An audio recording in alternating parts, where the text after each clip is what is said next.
अगर सर पर बाल हैं तो शरीर पर खाल है। और ये दोनों ही अंग हमको सबसे पहले दिखाई देते हैं। बालों से अगर हमारे चेहरे की रौनक बढ़ती है तो खाल से हमारे दैनिक जीवन के खान पान का पता लगता है।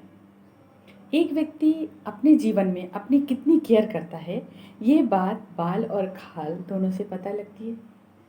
तो दोस्तों, बाल और खाल ही हैं जो किसी भी इंसान के ज़िंदगी के पन्नों को खोलकर रख देते हैं। लेकिन आज बहुत सारे लोग ऐसे हैं जो बालों की बहुत सारी समस्याओं को फेस कर रहे हैं, जैसे असमय बालों का सफ़ेद हो जाना, बालों का बहुत मात्रा में झड़ना, गंजापन आना, बाल बेजान और रूखे हो जाना, दो मुँहे हो जाना। ऐसे बहुत सारी समस्याएं हैं। दूसरे, जीवन शैली का भी हमारे बालों पर बहुत प्रभाव पड़ता है। कुछ लोग हैं जो ऑफिस में ही 8 से 10 घंटे बैठकर काम करते हैं, तो कुछ लोगों का काम फील्ड पे होता है जहाँ वो 8 से 10 घंटे व्यतीत करते हैं, और गंदगी और धूल सीधे हमारे बालों पे अटैक करते हैं। तीसरा, तनाव।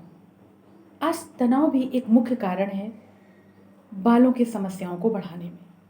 आज हम लोगों के जीवन में आज जो तनाव है, एंग्जाइटी है, फियर है, डिप्रेशन है, ये सब इतना बढ़ गया है जिससे भी समय से पहले ही हमारे बाल सफ़ेद हो रहे हैं, गंजापन आ रहा है, ये सारी चीज़ें। दोस्तों, घबराने की बात नहीं है। समस्या है तो समाधान भी है। तो आइए आज हम कुछ समाधानों के बारे में बात करेंगे और कुछ ऐसी बातें करेंगे जिनसे हमारे बाल हेल्दी रह सकें और हमारा व्यक्तित्व एनहांस हो जाए। तो सबसे पहले, बालों से रिलेटेड अगर कोई भी समस्या होती है तो लोग शैम्पू बदलने लगते हैं। और यार, मुझे शैम्पू चेंज करना है, मैं कौन सा ऐसा शैम्पू लूँ, हेयर मास्क मैं कौन सा चेंज करूँ, इत्यादि इत्यादि। लेकिन दोस्तों, मैं आपको बताना चाहूँगी कि हमारा शरीर 2 भागों में बटा है। एक वो जो बाहर से दिखाई देता है और एक वो जो अंदर धड़कता है। तो बालों को ऐसे बहुत सारे विटामिन और मिनरल की भी ज़रूरत होती है जिनसे हमारे बाल हेल्दी रह सकें, जैसे प्रोटीन है, बायोटीन है, ओमेगा है। ऐसे बहुत सारे एंटीऑक्सीडेंट हैं जो हमारे बालों को हेल्दी रखने में बहुत अहम रोल निभाते हैं। और दूसरे, शैम्पू या हेयर मास्क अगर हम चेंज कर रहे हैं या हम ले रहे हैं, खरीद रहे हैं, तो हमें अपने स्कैल्प के बारे में जानना बहुत ज़रूरी है। हमें बहुत सारे लोगों का स्कैल्प ड्राई होता है, तो बहुत सारे लोगों का स्कैल्प ऑयली होता है। तो हमको ये जानना भी बहुत ज़रूरी है कि हमारे स्कैल्प का नेचर क्या है, उससे भी हमको बहुत मदद मिलेगी। और अगर हम डेली केयर की बात करें तो मैं ये ज़रूर कहना चाहूँगी कि बालों को नेचुरल वे में सूखने दीजिए। अगर अपने बालों को धोया है तो गीले बालों को आप बांधिए मत और ड्रायर लगाइए मत, डेली ड्रायर मत लगाइए। दूसरे, जैसे दही है, अंडे की जर्दी है, इन सब का अगर आप बालों में इसको यूज़ कर रहे हैं तो भी ये आपके बालों की रौनक को बढ़ा देगा। अगर आप फील्ड पे जाते हैं, 8 से 10 घंटे बिताते हैं और आपके बाल लंबे हैं, तो कोशिश करें कि बालों को बांध के रखें या किसी स्कार्फ वगैरह का यूज़ करें। इससे भी आपके बालों में बहुत चमक आएगी। हफ्ते में एक बार बालों की मसाज कर लें धीरे धीरे। अगर आपके बाल लंबे हैं तो धीरे धीरे थोड़ी देर कंघी करें। प्रेशर लगा के कंघी मत करिए, इससे बाल टूटते हैं और बेजान होते हैं।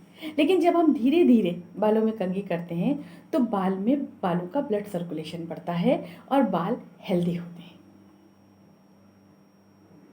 तीसरा, तनाव मुक्त होकर जीवन जिए। कहना तो सरल है, लेकिन इसके लिए भी अगर मैं समाधान की बात करूं तो अच्छा है कि जब आप सुबह उठें तो कोई एक अच्छी सी किताब पढ़ें जिससे आप पूरे दिन सकारात्मक रह सकें। रात में सोने से पहले अपनी कोई भी ऐसी पॉजिटिव एटीट्यूड की किताब को अपनी लाइफ लाइन बना के रखें, अपनी बेस लाइन बना के रखें कि जब आप रात में सोने जाएं तो सब कुछ भूल कर उस किताब में मग्न हो जाएं, ताकि पूरी रात आपकी जो अनकॉन्शियस ब्रेन वर्क करता रहता है तो उसमें कुछ ऐसी पॉजिटिव वाइब्स बहने लगें जो सारी रात आपके शरीर की सेवा करते रहें और आप एक सुकून भरी लाइफ तो बिताएं और आपके बालों की क्वालिटी भी इतनी सुंदर हो जाए। फ्रेंड्स, बालों को तंदुरुस्त रखना तो बहुत लाजमी है ना। बहुत सारे शायर हैं जो इन्हें रेशमी जुल्फ़ों के नाम से पुकारते हैं। बहुत सारे शायरों ने इन्हें काली घटा का नाम दिया है। तो भाई हमें अपनी रेशमी जुल्फ़ें और काली घटाओं को संभाल के रखना है और उसे अच्छा बनाना है। और अगर आप चाहते हैं तो इसी तरीके के अगर आप छोटे-छोटे काम करते रहेंगे तो आपके बाल हेल्दी रहेंगे। मैं पिछले 22 साल से ब्यूटी और हेल्थ इंडस्ट्री से जुड़ी हुई हूँ। बहुत सारे सेशन मैं टाइमली करती रहती हूँ। बहुत सारे लोगों को मैं वन ऑन वन भी काउंसलिंग देती हूँ। बहुत सारे लोग मुझसे पूछते हैं कि मैम मेरे बालों में ये हो गया, मेरे बालों में रूसी बहुत हो रही है या मेरे बाल झड़ बहुत रहे हैं, सफ़ेद हो रहे हैं, तो मैं उन्हें वन ऑन वन भी काउंसलिंग देती हूँ। तो फ्रेंड्स, और बहुत सारे लोगों को इससे बहुत फ़ायदा हुआ है। तो करना क्या है, बस यही छोटे छोटे टिप्स हैं जिन्हें आप अपने दैनिक जीवन में अपना सकते हैं और बालों को बहुत अच्छे से हेल्दी रख सकते हैं। हाँ, एक बात मैं ज़रूर कहना चाहूँगी कि मैंने बाल की एक दोस्त खाल का भी शुरू में ज़िक्र किया था, तो नेक्स्ट वीडियो में मैं हो सकता है आपको खाल के बारे में बताऊँ कि आपकी खाल कितनी शाइनिंग हो। तो बस मुस्कुराते रहिए, जीवन जीते रहिए। Thank you so much. Thank you.